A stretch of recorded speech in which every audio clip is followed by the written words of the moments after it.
Obrigado, Matusalém. Boa noite a você, ao professor Argemiro, a Ivan na técnica, a todos os ouvintes, internautas, amigos, amigas, irmãos, irmãs. É uma alegria estarmos aqui. Que as bênçãos do Senhor nos envolvam na sua luz, na sua paz, no seu amor, na sua sabedoria. O tema da noite é o item 32 do livro Caminho, Verdade e Vida, psicografia do nosso querido Chico, da autoria de Emmanuel, o seu mentor espiritual, que tem como título Nuvens.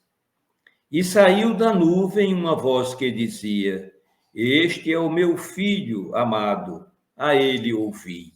Lucas 9:35. Comenta o mentor. O homem, quase sempre, tem a mente absorvida na contemplação das nuvens que lhe surgem no horizonte. São nuvens de contrariedades, de projetos frustrados, de esperanças desfeitas. Por vezes, desespera-se envenenando as fontes da própria vida.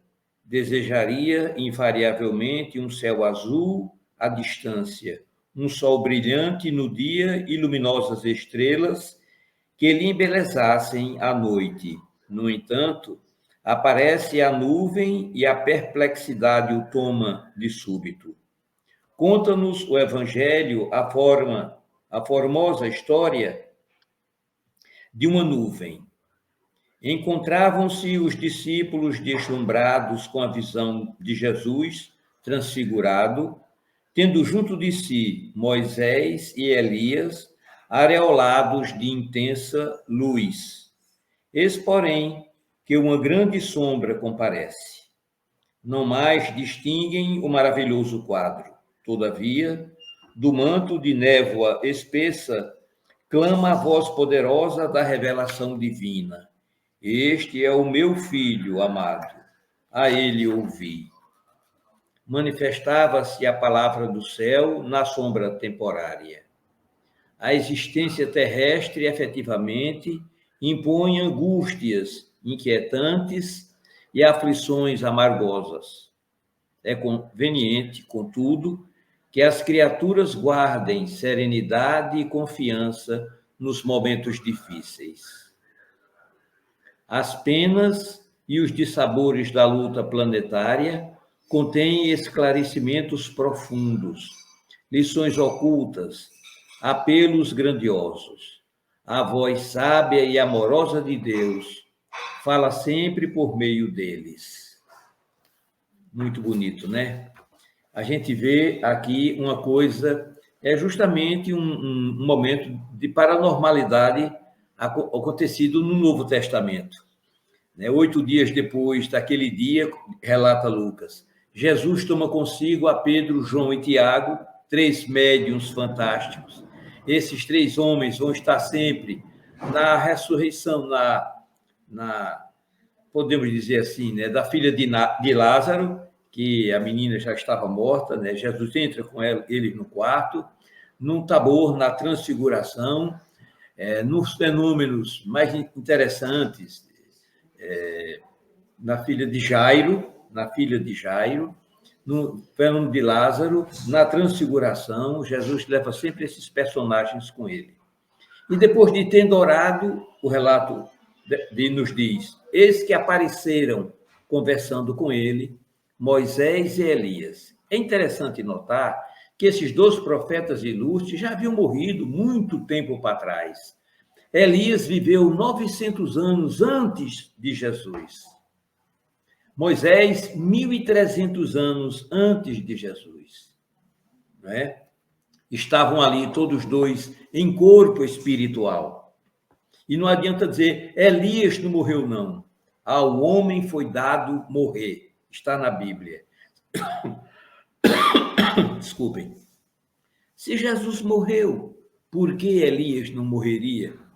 Elias morreu e aparece ali, então, em corpo espiritual, juntamente com Moisés, confirmando a imortalidade do ser. Mais tarde, Jesus vem também demonstrar morto e sepultado. Jesus volta do reino para além dessa dimensão da vida, para nos demonstrar que a vida prossegue sem interrupção.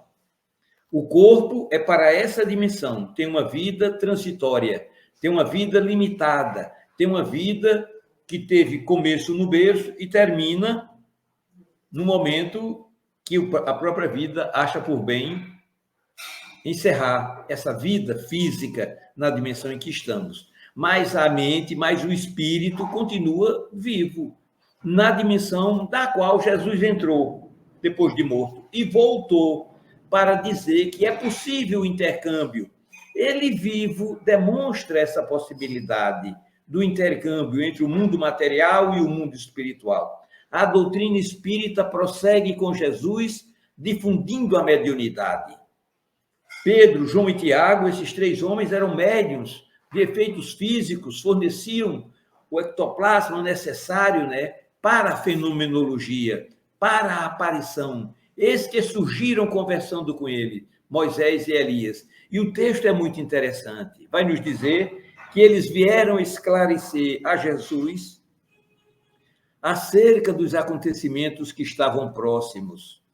Veja, acerca da sua morte, né, que os dias para a missão do Cristo estavam chegando ao seu final, na dimensão física, né? Moisés, que lá de trás havia proibido evocar, consultar os mortos.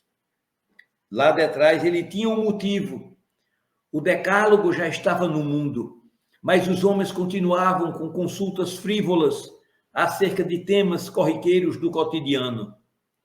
Né? Moisés proíbe isso, mas o intercâmbio ele é real. Quando morre Moisés, que vem Jesus ao mundo, aquele Messias a quem o próprio Moisés havia profetizado, quando nos disse lá no Velho Testamento: o Senhor levantará do meio do povo um profeta como eu. É a ele que deveis ouvir. Veja, Moisés representa o Velho Testamento. Jesus representa o Novo Testamento. Notícias alvissareiras, boas novas de salvação, novas notícias, notícias que nos traz alegria ao coração. E que notícias serão essas? As notícias que Moisés não pôde trazer. O Pentateuco não fala de vida espiritual. Jesus, sim. Jesus demonstra que a dimensão espiritual, ela é uma continuação da dimensão material. Quando nós saímos desse plano no qual vivemos, entraremos todos inevitavelmente na próxima dimensão, que é a dimensão espiritual.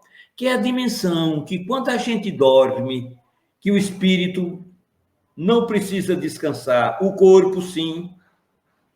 E quando o corpo adormece, o espírito se despreende do corpo, entrando nessa dimensão que estamos nela, aqui, mas que ela não reflete, né? Nós não podemos ver. Ela está em outra faixa, noutra vibração, noutra dimensão. Mas quando o espírito sai do corpo, no fenômeno do sono, que interagimos com os irmãos numa dimensão espiritual, é o que provoca o sonho, que a gente se lembre com alguns detalhes, não é? Então, Moisés aparece aqui, em plena, vivo, embora não se soubesse aonde tinham enterrado o seu corpo, como está lá no Deuteronômio, né? Morreu Moisés e foi sepultado nas planícies lá da Palestina. Então, mas aqui ele aparece em espírito glorioso, né? Mostrando que a imortalidade é uma realidade, que a própria ciência confirma hoje, né? Confirma a sobrevivência do ser. Mas o tema é nuvem, porque deu-se um fenômeno interessante enquanto eles estavam lá em cima, no Monte Tabor, que os espíritos de Elias e Moisés dialogam com Jesus, esclarecem a Jesus acerca do que estava ainda para acontecer com relação à sua vida, com relação à sua partida para a dimensão espiritual, e fechando aquele acontecimento, eis que surge uma nuvem, uma nuvem. A nuvem, na doutrina espírita, a ectoplasmia é um fenômeno estudado pelo próprio Charles Richer. É Charles Richer quem batiza esse nome de ectoplasma, né? Que é uma derivação de uma substância nervosa que emite, a pessoa emite, o médium emite, e com aquela substância o espírito ele pode moldar a forma e materializar-se momentaneamente. Foi o que aconteceu lá no Monte Tabor. E esses médios eram Moisés, eram Pedro e João, Tiago, que estavam lá. Os três com que Jesus subiu ao monte. Eles eram quem forneciam os recursos para que o fenômeno acontecesse, não é? Mas essa nuvem que ela se apresenta aí, ela serviu como uma espécie de megafone da dimensão espiritual para a dimensão material. Fenômeno também acontecido na literatura espírita, na obra de André Luiz, onde os espíritos muitas vezes fazem uma espécie de megafone para transmitir da dimensão espiritual para que a gente possa ouvir no fenômeno da voz direta, não é? Não é o espírito se manifestando no médium e falando através do médium. Não. Esse fenômeno é o chamado fenômeno de voz direta, né? Pneumatofonia, né? O espírito fala diretamente, sem precisar de interferência mediúnica. Então, ouve-se uma voz. Este é o meu filho amado, em quem me comprazo, em quem sinto alegria, em quem sinto prazer. A ele ouvi. Veja que recomendação fantástica, né? Que recomendação fantástica. E uma confirmação para toda a humanidade de que a vida espiritual, ela é uma realidade. Jesus vem nos falar de uma promessa, de uma vida plena, de uma vida que não se esgota. E isso é a notícia fundamental, a notícia extraordinária que ele vem nos trazer. Evangelhos significa notícias alvissareiras, né? Notícias novas informações eu trago para vocês, novas notícias eu trago para vocês. O espírito é imortal, o espírito não morre. Nós passamos para uma dimensão imediata, essa dimensão material, que entrecruza a dimensão espiritual com a dimensão material. Essa dimensão espiritual sofre a influência da mente humana, e a mente humana sofre a influência dos habitantes do mundo espiritual. Podemos interferir na vida do espírito, obsidiar um espírito, não é só os espíritos que obsidiam os homens, pode ser daqui para lá também o fenômeno, a fenomenologia, e tudo através da mente. A mente é o grande veículo de interação entre essa dimensão e a dimensão que nunca tem fim. A dimensão que nunca se acaba. É tanto que Kardec ele faz um esclarecimento. Vivemos numa dimensão, diz ele no Livro dos Espíritos, secundária. Ela existe como pode deixar de existir a qualquer momento. Se uma bomba extraordinariamente poderosa caísse aqui, acabaria com a nossa vida, mas não interferiria na dimensão espiritual. O mundo espiritual, diz os espíritos a Kardec, é pré-existente, é primitivo, é pré-existente e sobrevivente a tudo. Né? A dimensão da gente, ela existe e pode deixar de existir, sem que com isso altere a vida e a existência do mundo espiritual, que é a verdadeira pátria, onde o apóstolo Paulo vem nos dizer isso, né? A pátria celestial. É para lá que nós estamos indo, é para lá que estão os nossos entes queridos, que nos antecederam na grande jornada. É para lá que a nossa alma, quando dorme cansada, e aqui vai uma mensagem para aqueles que perderam os entes queridos, não se desesperem. A morte não tem o poder de extinguir o amor. A morte não tem o poder de separar os que se amam, né? Quando a gente dorme, muitas vezes o nosso espírito vai ao encontro do ente amado, de papai, de mamãe, de vovô, de vovó, de titio, de titia, para que conversemos, nos abracemos e matemos as saudades. Podemos ouvir os seus conselhos, as suas recomendações. Não façam isso, orem mais, comunguem mais, sejam mais unidos, amem mais, porque a vida não tem fim. E o amor é o único vínculo que temos para que possamos interagir, né, de uma forma maravilhosa, de uma forma produtiva, de uma forma progressiva, porque a orientação espiritual ela tende ao nosso progresso, ela tende à nossa melhoria, ela tende à nossa evolução, evolução de todos, evolução para todos, não é? E é dessa dimensão espiritual que muitas vezes vem a orientação para o pesquisador, para o cientista, para o médico devotado ao estudo incessante. Quando ele vai para a cirurgia, ele é assistido espiritualmente por mentores espirituais que o acolhem, que o aconselham, que o orientam com êxito na cirurgia.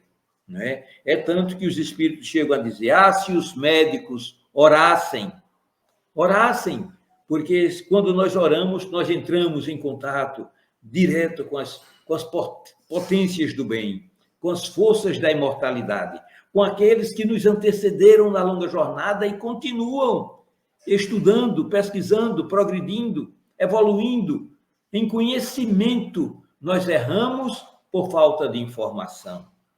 E essa falta de informação nós chamamos de ignorância. É a nossa ignorância que nos faz tropeçar. É a nossa ignorância acerca de nós mesmos. Quem somos? Quem somos? De onde viemos? O que estamos fazendo por essas bandas do universo? Para onde vamos? Não é? Qual a finalidade da vida? Qual o objetivo da vida? Qual a minha íntima essência? Eu sou o corpo. Morrendo o corpo, eu me acabo? Não é possível. Um pai eterno não pode matar os filhos. E os filhos que ele gera, que ele cria, que ele dá vida, por herança, trazem os genes da divindade. Não morremos. A imortalidade é um patrimônio nosso, está na nossa essência.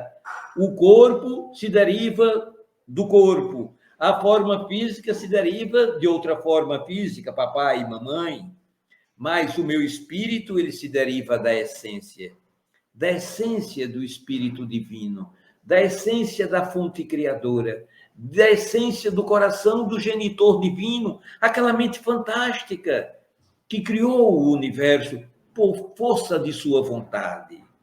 O Espírito de Deus que idealizou, que pensou, que projetou, que criou, teve a ideia, e a ideia que tomou forma.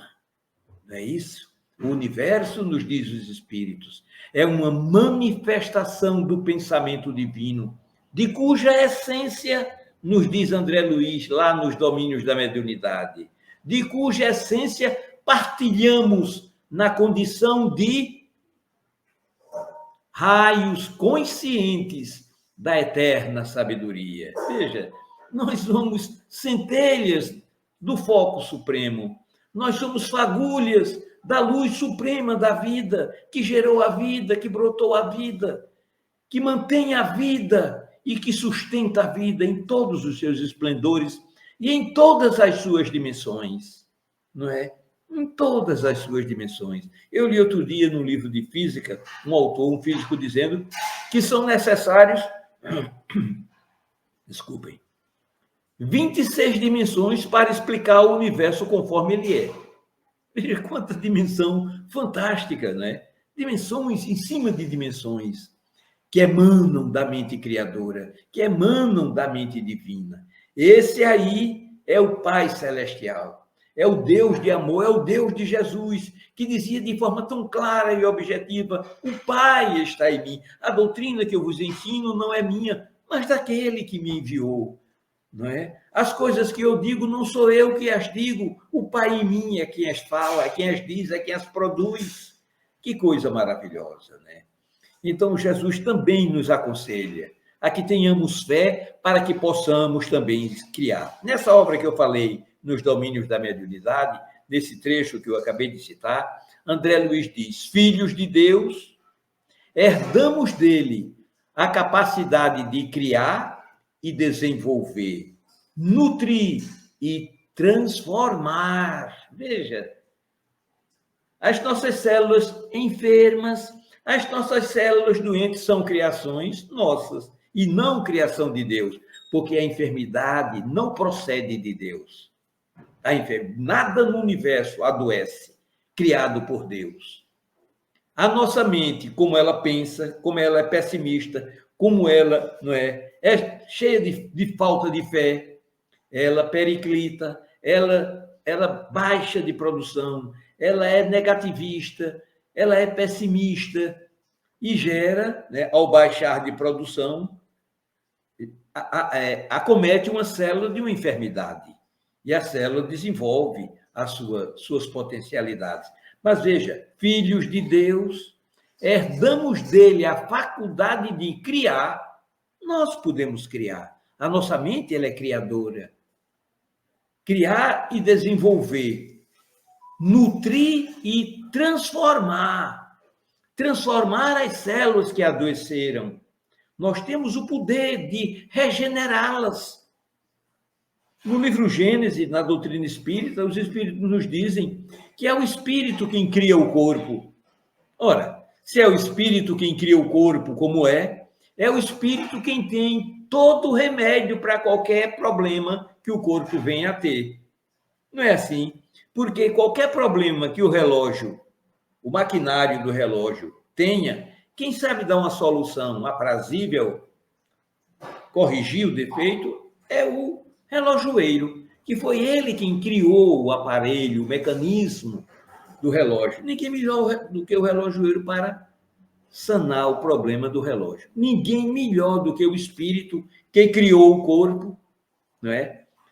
E sabe qual a solução para toda e qualquer célula que degenerou, toda e qualquer célula que adoeceu, toda e qualquer célula que enfermou, seja lá qual for a doença. Existe já em nós a medicação para curá-la.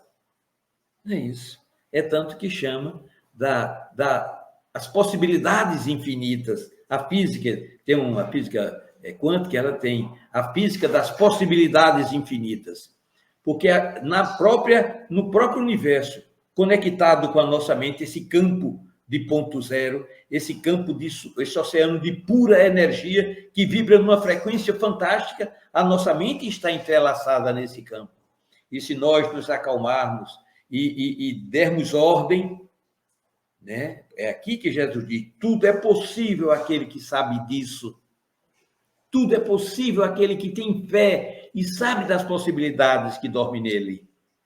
Filhos de Deus, herdamos dele a capacidade de criar e desenvolver, criar e desenvolver, nutrir e transformar. A célula enferma, se nós recolhermos calmamente e meditarmos nas células cansadas, nas células que degeneraram, e dizer com toda convicção e com toda certeza do nosso ser, eu quero, em nome de Deus, o pulmão criado pela mente de Deus no momento em que Deus projetou o corpo humano.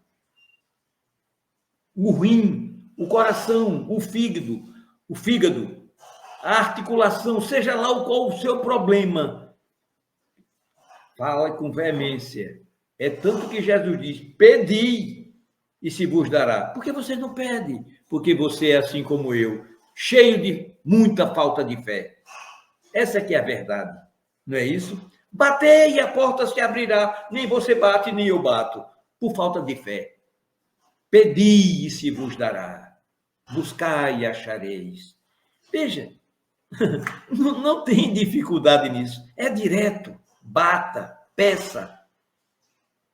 Procure, que você encontra. É da lei, né? Então, essa nuvem aqui não são as nuvens dos obstáculos da vida. É uma nuvem gloriosa, de imortalidade, de plena vida, que vem através dessa nuvem a voz divina e maravilhosa das dimensões espirituais. Este aí é o meu filho amado, em quem me comprazo, em quem sinto alegria. a Ele ouvi. Que possamos ouvi-lo imensamente nas profundezas de nosso ser, nas profundezas da nossa alma. Porque, segundo esse mestre querido, esse Pai de infinito amor, de infinito poder, essa presença magnífica e extraordinária está dentro de nossas almas. E só se manifesta, conforme diz André Luiz lá, né? Quando ele diz assim: filhos de Deus, herdamos dele a capacidade de criar e desenvolver, nutrir e transformar, e que esse Pai se manifesta em nós conforme a evolução espiritual de cada filho. Né? Deus está dentro. Isso é inevitável, isso é real. Mas ele só se manifesta a partir das condições que eu apresento para que ele se manifeste. A partir da minha fé, da minha confiança, da minha certeza na sua presença dentro de mim, dentro da minha alma. O seu poder e a sua presença estão aqui, dentro de todos nós. Que possamos senti-lo e que possamos externalizá-lo no nosso dia a dia. Ele é infinito amor, é infinita bondade, é infinita tolerância, é infinita compreensão. Meu professor, era isso, meu professor.